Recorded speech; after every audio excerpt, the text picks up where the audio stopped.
Hello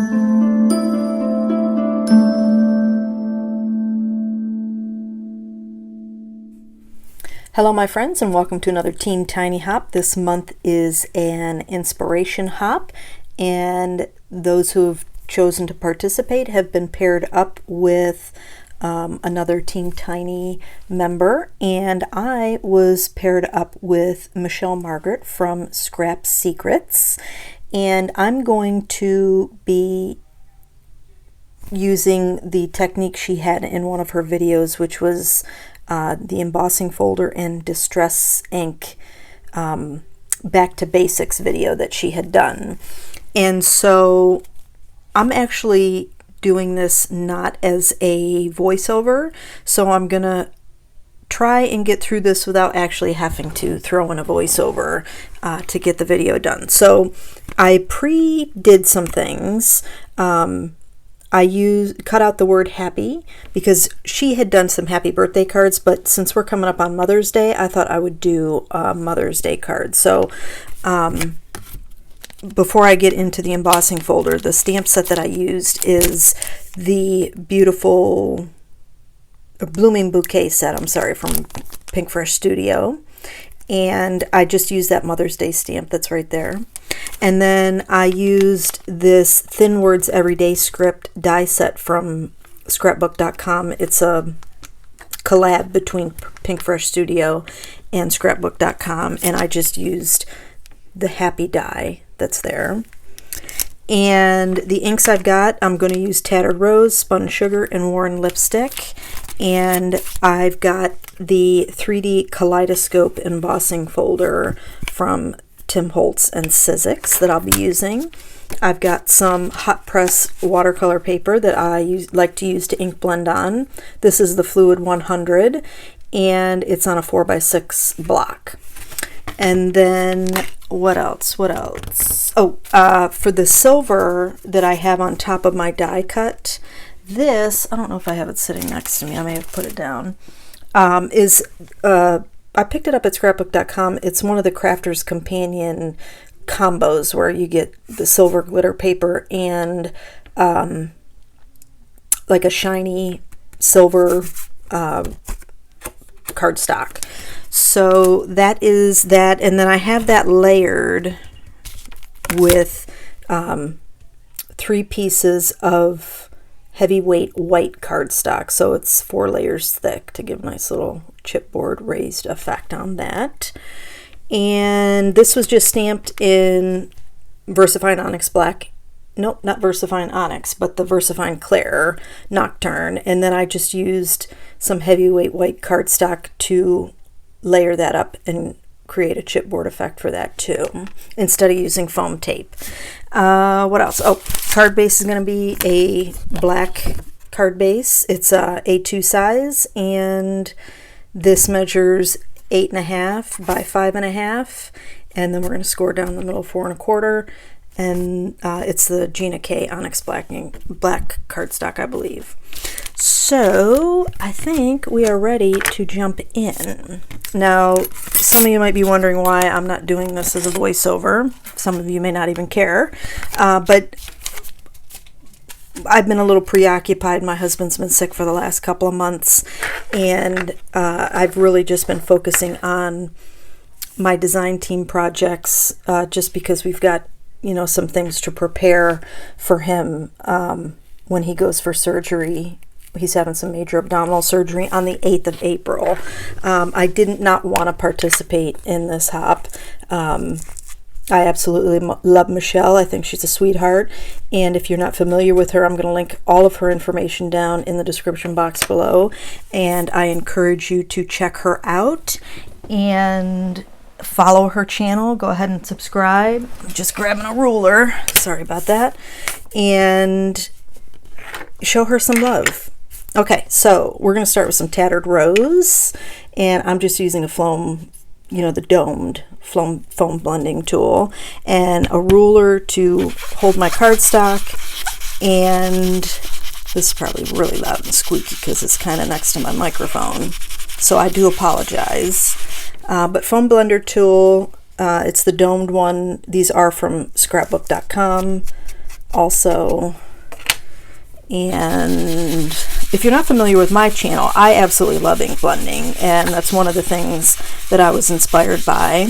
And I also love to kind of keep my cards simple and go back to the basics of, you know, beginner, if you will, techniques that are easy to do.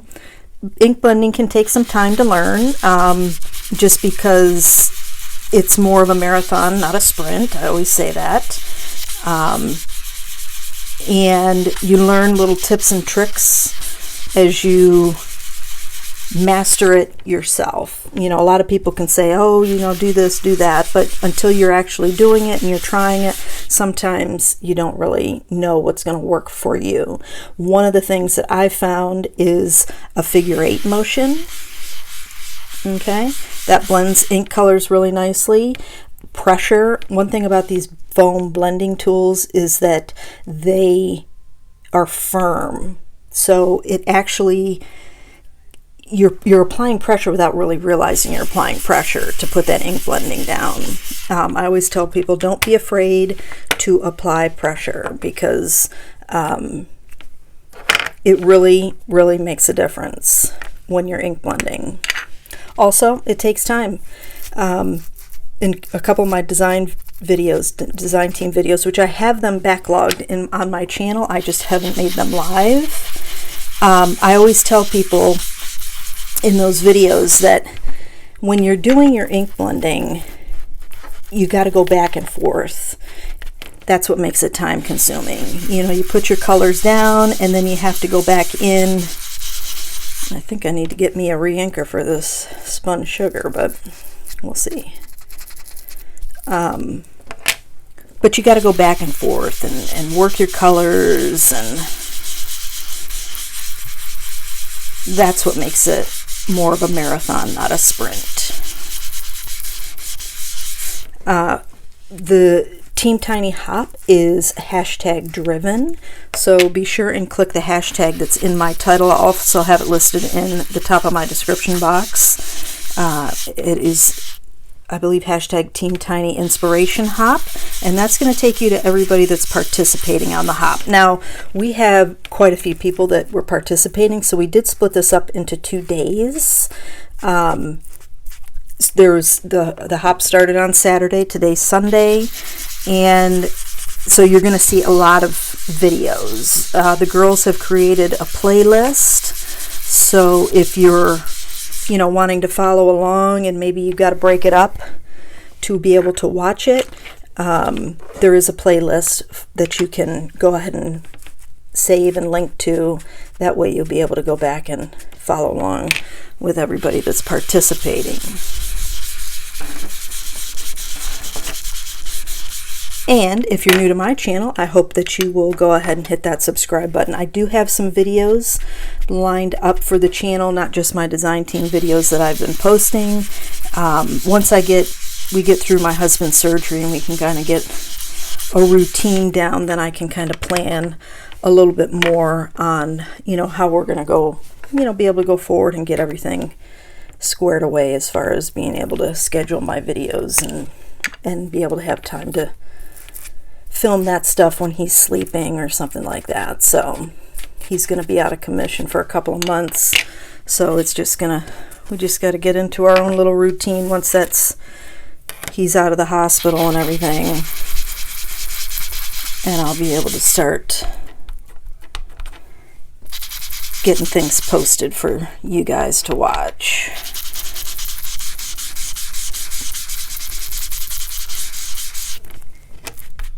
Now, I like to use watercolor paper. Some people like to use Bristol Smooth. I don't mind that, but I really like the way that watercolor paper, 100% cotton, hot pressed, I prefer. You can use cold pressed too. Cold pressed just has a bit of a texture to it.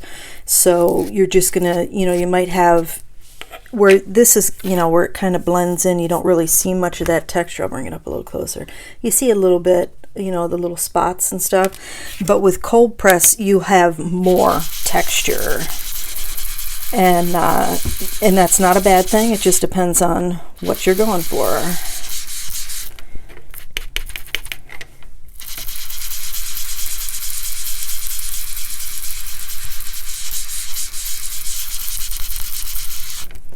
But I find that, and now I'm using the foam tools. If you wanted a softer look, you could use your makeup brushes. Those work really nice also.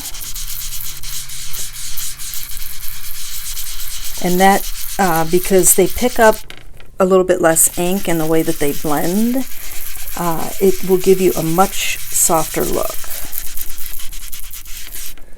All right, now let's grab some spun sugar. So you can see this is kind of the longest part of a video, and normally I kind of skip through and speed up and stuff, but I'm not going to do that. But I am going to finish this up here real quick because we're getting to the 10.5-minute mark, and I might have to speed this up.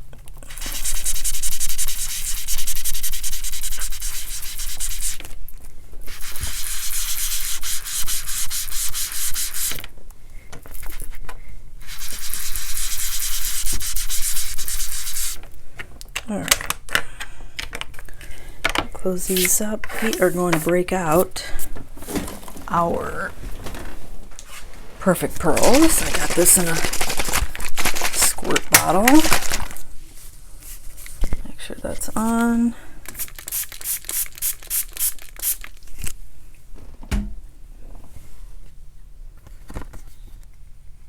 Gives a nice soft shimmer. I'm going to stop you and I'll be right back.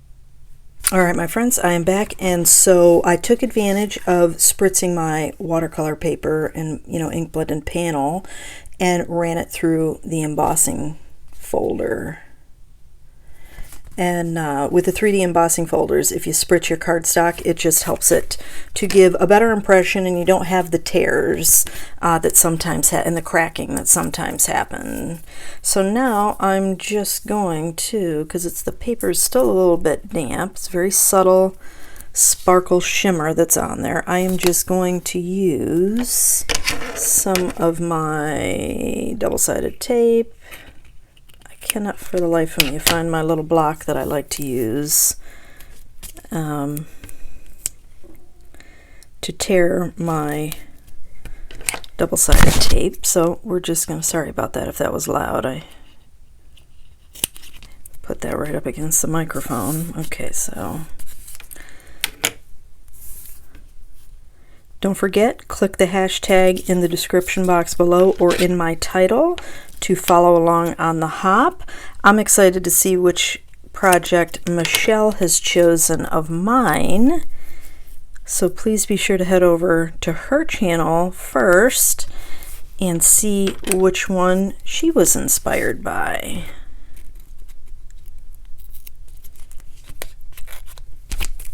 And I know this is a tear tape, but I like to keep my edges of my tape straight for the most part, because then I don't have everything all cattywampus on there when I'm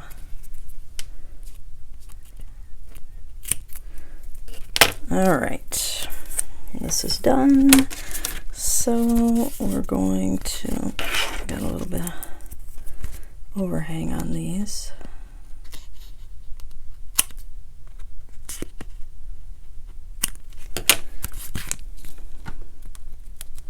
I do, for the month of April, for my design team project for Imagine, I do have a Mother's Day card, couple actually. I got a twofer in the video that I'll be posting once that becomes live over on that channel. That way you'll have some more Mother's Day card inspiration.